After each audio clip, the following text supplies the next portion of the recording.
Saya pernah mendengar penyampaian seorang guru mursyid mengatakan sebagai berikut. Tanpa membuka kunci Ismul A'dzam, semua ilmu tidak bakal jadi. Yang saya tanyakan, mohon penjelasan Gus Mukhlason, apa arti makna dari Ismul A'dzam tersebut? Tentang kunci Ismul A'dzam. Barang siapa yang belum mendapatkan kunci tersebut, tak akan bisa sampai pada Allah. Apa sih maksud Ismul A'dzam itu? Kalau kita lihat dari secara lughat, nama yang termulia.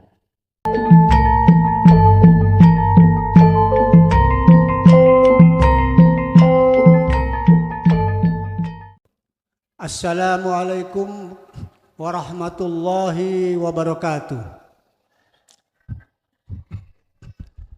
Kepada Gus Mukhlason yang kami hormati dan kepada semua para hadirin yang hadir pada majelis pengajian pada malam hari ini yang kami hormati.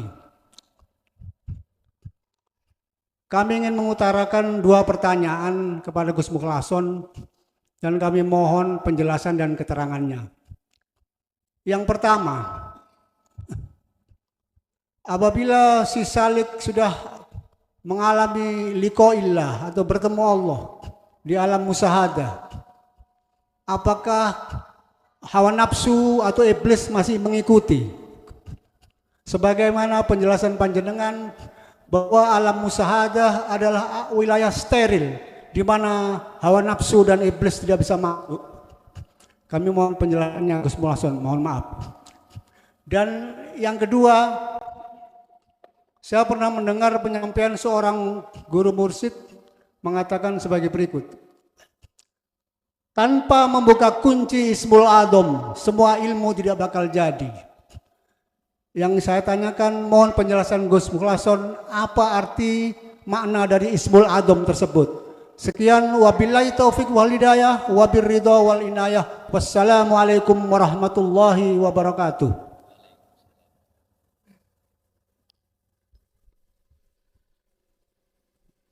Salik ketika sudah wusul, detik-detik di makom musyahadah, pasti nafsu tidak akan bisa masuk. Kok bisa? Karena sudah tidak berlaku wujudnya makhluk. Baik makhluk manusia, makhluk hewan, tumbuh-tumbuhan, malaika, bahkan iblis atau nafsu sudah tidak berlaku.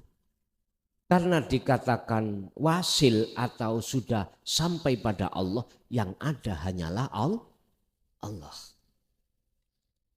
Kecuali diturunkan lagi. Kalau diturunkan lagi, inilah yang dimaksud Kanjeng Nabi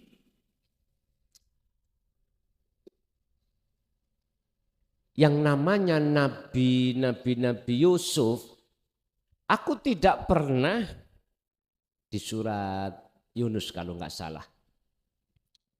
Coba nanti di cross check. Wa ma ubarri'u nafsi innan nafsa la amaratum bisu. Aku tidak pernah mengatakan diriku ini sudah bebas dari kepentingan nafsu. Artinya apa, Pak? Walaupun jenengan sudah wusul, tatkala jenengan diturunkan lagi ning alam kasaf lan ing alam di alam mukhadharah, iki nafsuku berubah terus. Nafsu itu terus mencari celah kita, hati kita.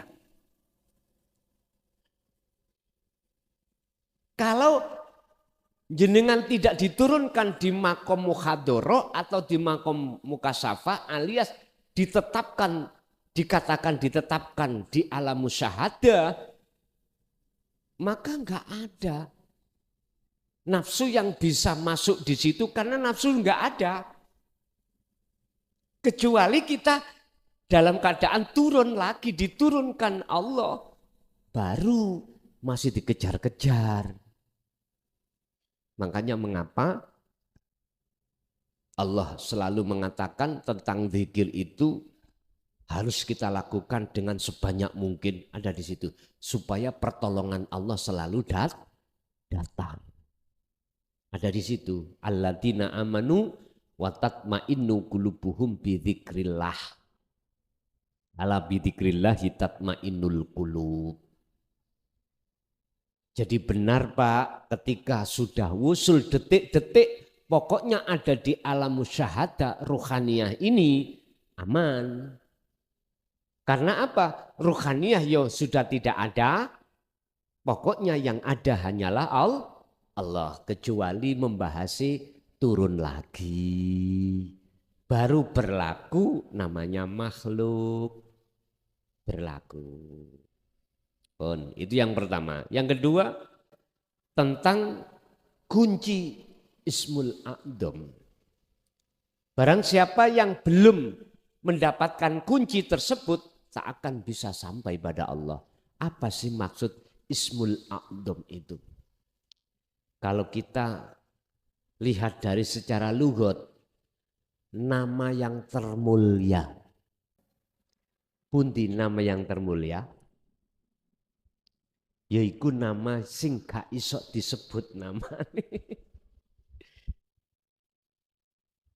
Asmaul Husna ada 99. Mulai Ar-Rahman, Ar-Rahim sampai As-Sabur. Itu diakhadiahkan di dalam nama Allah. Sehingga disebut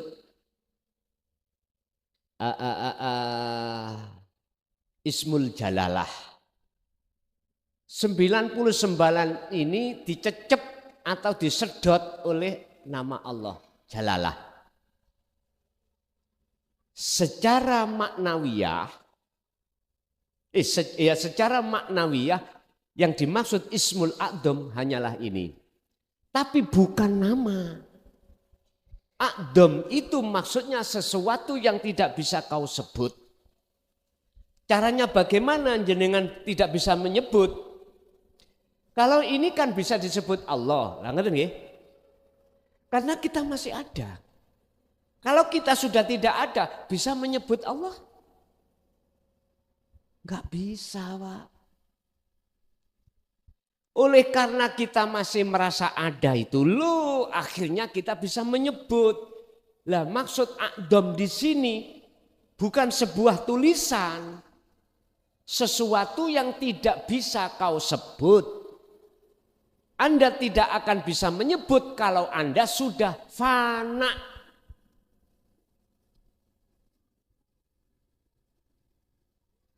Baru nikulu A'dhamnya.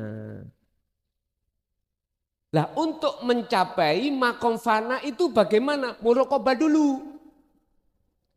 Habis muraqabah fana barulah ma'rifat. Itu prosesnya. Makanya sarujuk dengan pembahasan malam hari ini atas pertanyaan Ismul A'dham tersebut. Untuk bisa salik mendapatkan pangkat wasil harus mendapatkan fadholi Allah dan rahmati Allah, ya disebut sebagai nur ma'rifat.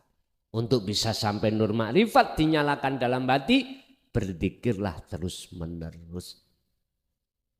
Caranya berzikir, si salik harus idza salama, harus masrah nih semua persoalan suluknya, zikirnya terhadap Allah. Demikian sekilas info. Lanjut.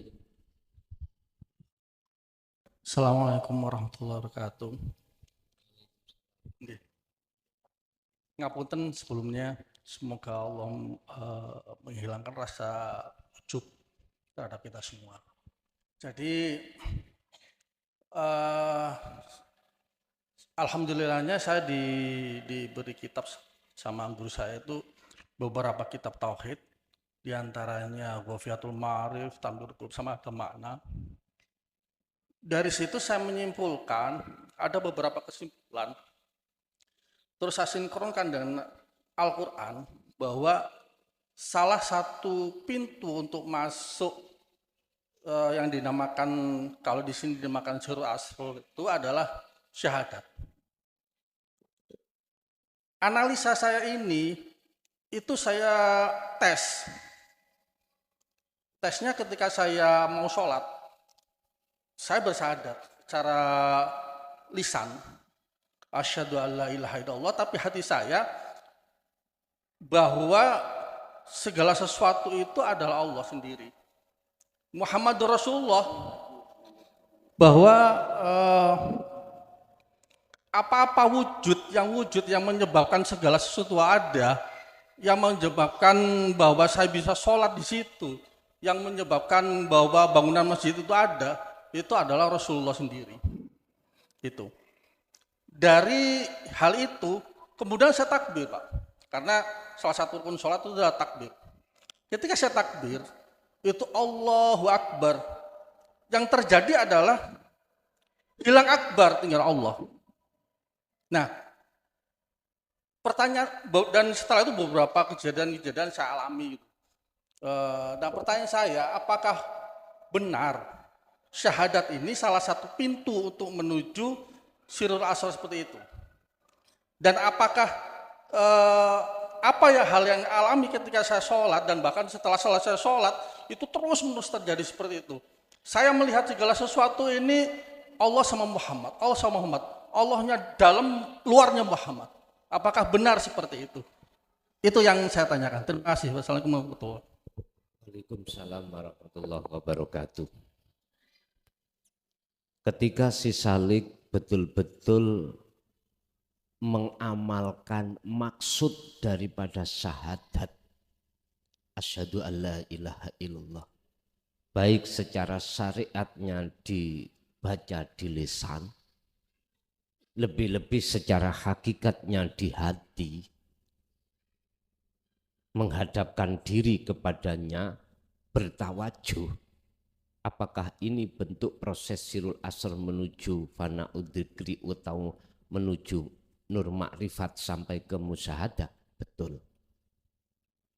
Memang ini selama berabad-abad ini cara yang seperti itu terkesan disembunyikan. Akhirnya kita hanya mengerti lewat bacaannya saja, dan selalu kita ucap, kita baca, tapi secara hati hakikat tidak bisa kita mengamalkannya dengan benar. Yang alasannya pada para masyayikh, mengapa ini terkesan disembunyikan? Karena memang dampaknya itu di masyarakat umum itu kurang baik. Itu kurang baik. Artinya mesti ditolak. Bahkan dikatakan itu tidak benar.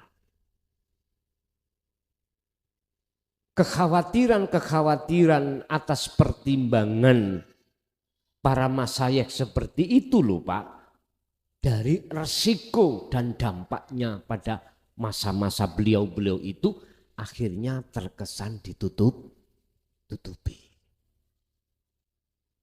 Kalau jenengan tanya apakah itu ma'al haqqu dzalika, betul. Apakah itu betul untuk mencapai tingkatan yang sebenarnya? Betul. Tolong diperdalam, laku ikut terus menerus, supaya memang betul-betul apa yang si Salik harapkan itu tercapai. Mekaten. Ada lagi. Assalamualaikum warahmatullahi wabarakatuh. Bapak Yai Gus tadi telah menyampaikan segala yang muncul dan yang timbul semua dari Allah Subhanahu wa taala. Sedangkan yang timbul dan muncul itu kadang-kadang maksiat dan taat atau bagus dan buruk.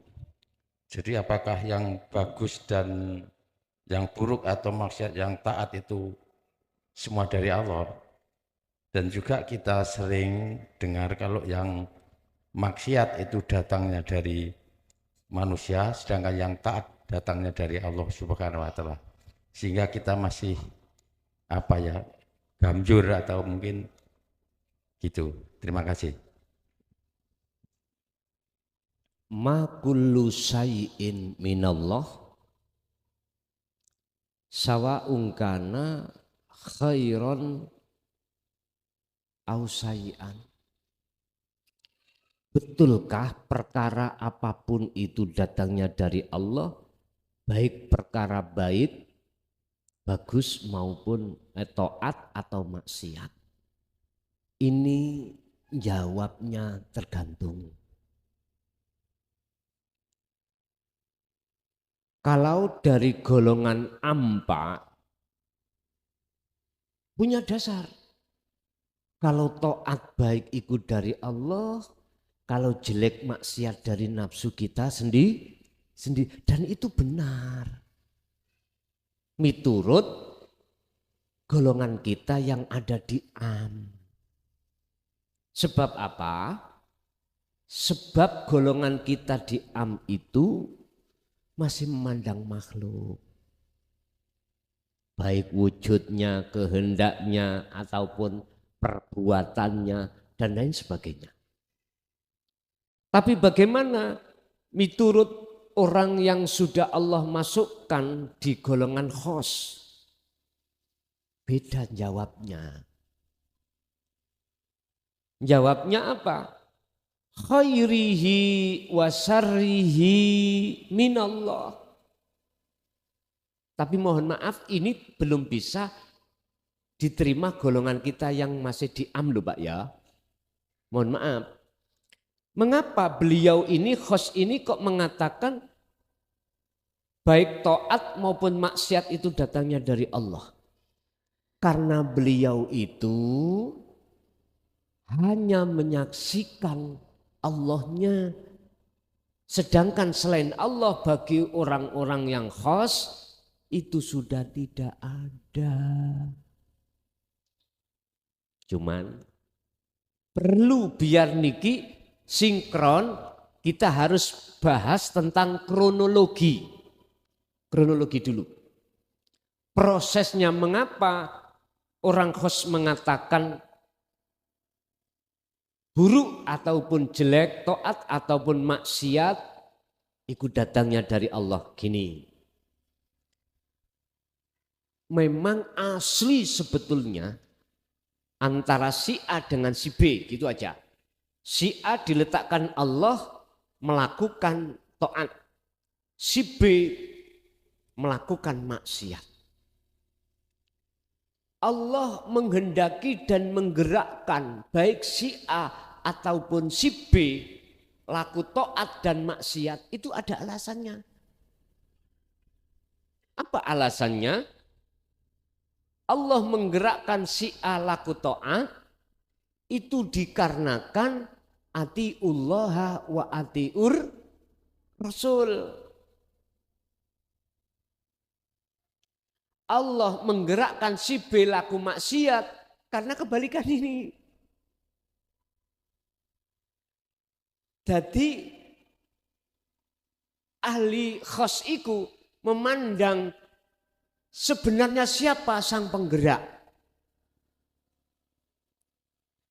Tidak memandang siapa yang digerakkan.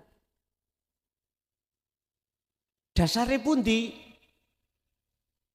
ahli khos itu la haula wala quwata illa billah. Itu cara hadis. Cara Quran surat As-Saff ayat 96, wallahu khalaqakum wa ma ta'malun. Allah yang menciptakan ini semuanya. Dua-duanya. Wa ma ta'malun, dan Allah yang menggerakkan kedua-duanya. Apa yang dilakukan oleh mereka ini Allah yang menggerakkannya. Ini prosesnya orang-orang khos itu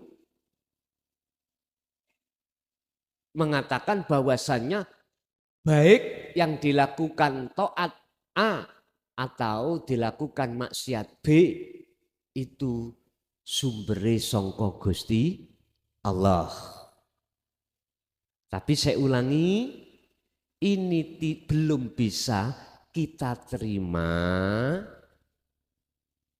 jikalau kita masih ada di golongan am. Lah apakah salah golongan am mengatakan kalau jelek itu dari nafsunya? Enggak salah. Karena apa? Karena posisi kelas kita masih memandang selain Allah itu ada. Itu Pak, nggih.